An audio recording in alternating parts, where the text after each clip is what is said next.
Well, hey everybody, Michael Reno here. Thanks for tuning in once again.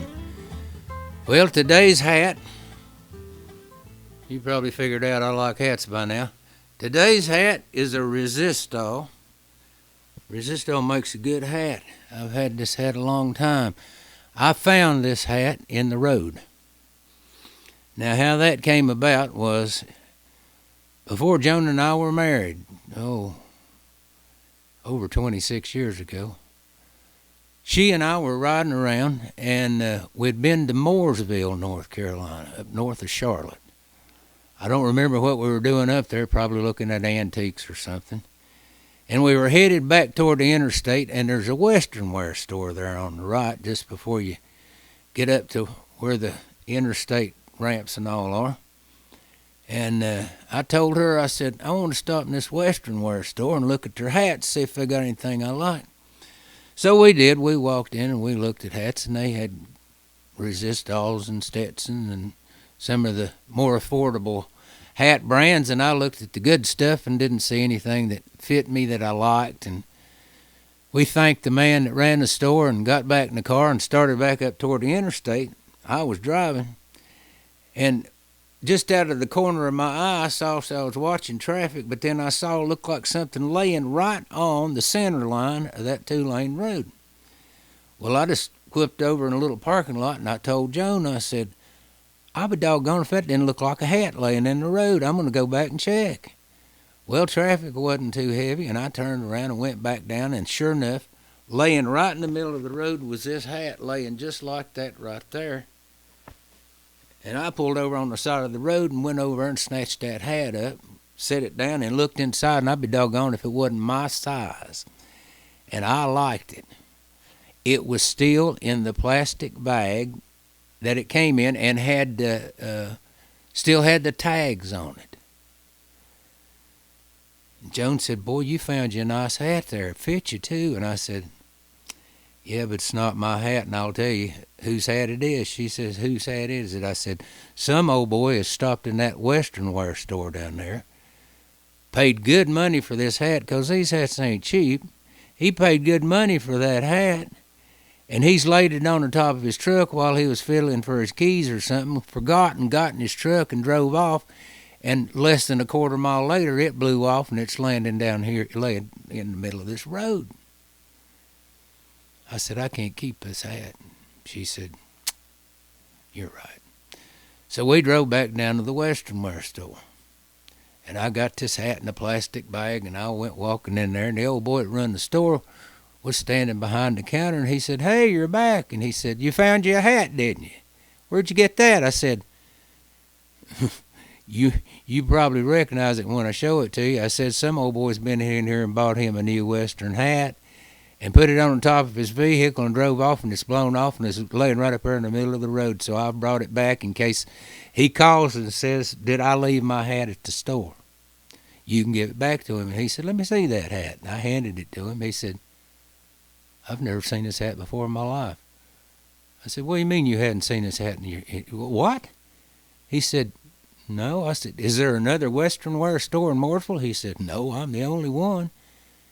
I said, and you didn't sell somebody this hat just a few minutes ago? He said, sir, he said, if I'd sold that hat to somebody, I'd be glad to tell you about it, but I've never seen that hat in my life. He said, looks like you found yourself a hat, like I said. And he was right. I found myself a hat. I've been wearing this hat for 25 or 26 years now, I guess, and it's been a good hat. But that's not the story that I called you all here to hear. Back in 2004, we had an unusual occurrence in these Blue Ridge Mountains where we live. There was a hurricane came across the peninsula of Florida. Florida got hit several times that year, as I recall. It was one named Ivan, and once it ripped its way across the peninsula there and got over in the Gulf of Mexico, it thought, well, that was fun. I wonder what else I can get into. So it picked up about half the Gulf of Mexico and headed north.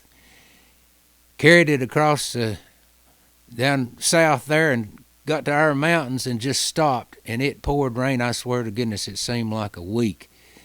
Our county, Burke County here, we've got the Catawba River and the Johns River that flow through this county, and they just about washed away. There's nurseries, plant nurseries up and down both those rivers, washed away thousands and thousands and thousands of plants, washed away people's homes, businesses.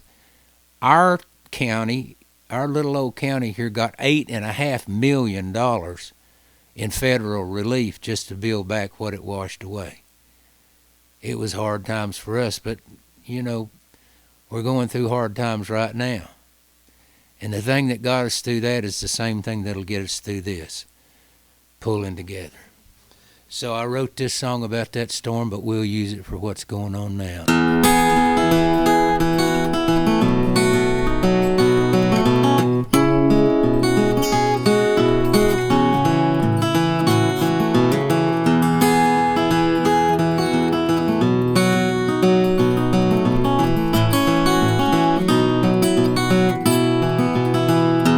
Well, it rained every day for a week. We had pots and pans and cans everywhere there was a leak. The sheetrock in the living room came down in one big sheet on the couch, and the TV, and you and me.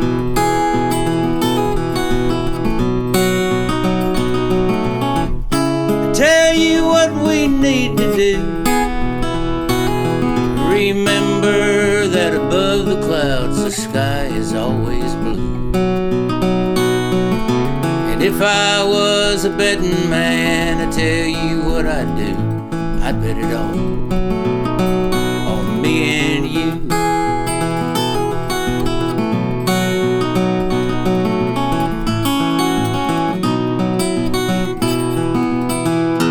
We put every dime we had in that old car, but it's getting hard to count on, 'cause it's getting hard to start. We're better off to walk these days if it ain't all that far to the place we gotta be, you and me.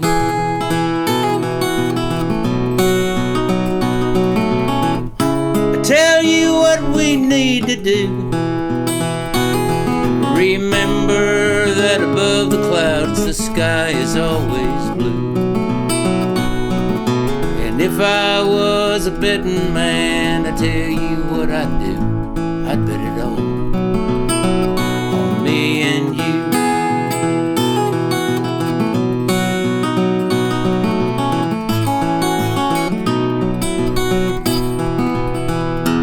Well, I hear they're calling for a hurricane,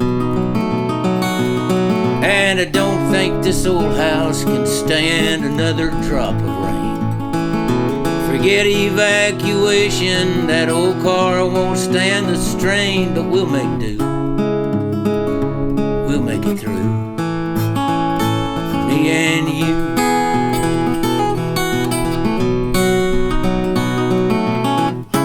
Tell you what we need to do. Remember that above the clouds the sky is always blue.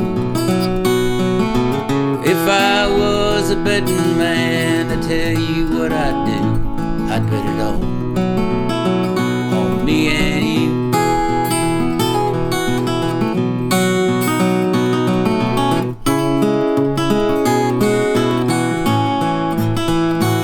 Yeah, if I was a betting man, I'd tell you what I'd do. I'd bet it all on me and you. And I'm betting it all on me and you too. Thanks again for tuning in. It's your old buddy Michael Reno saying, if you would, reach down there and hit that subscribe button and ring that little bell, so we can share more of this with more people. Thank you so much for checking in with us, and we'll see you next time.